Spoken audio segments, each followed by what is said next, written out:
يا أيها الذين آمنوا إن تنصروا الله ينصركم ويثبت أقدامكم.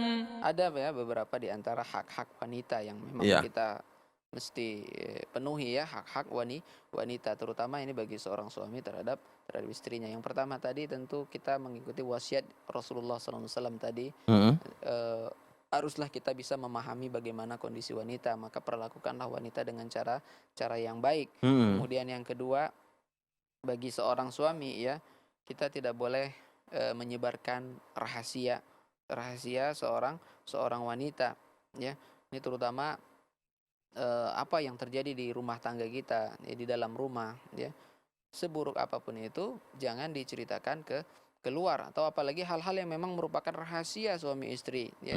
Salah satu menceritakan atau dua-duanya menceritakan di luar ya. Itu nggak boleh, Ustaz. Salah satunya ya seperti apa yang terjadi ya di ranjangnya dan seterusnya, ini Itu tidak boleh diceritakan keluar. Oh, itu mungkin perhatian ya bagi kaum muslimin semua ya. Ya. Namun kita break ya, Ustaz. Apa-apa ya, Ustaz? Bapak bring baik. Yuk, minum kita belum ada nih. Tolong ambil minum Tapi dulu sekedar menggambarkan kalau misalnya istri kita agak galak nggak apa-apa, Ustaz ya. Istri galak begitu. Iya, misalnya kan kadang selama ini sering ajak saya main badminton atau apa, sekedar mendeskripsikan kalau istri saya galak nggak apa-apa, Ustaz. Mungkin untuk ini ya biar kita tidak bisa menahan dia gitu kan, artinya Aku nggak boleh sama biniku gitu.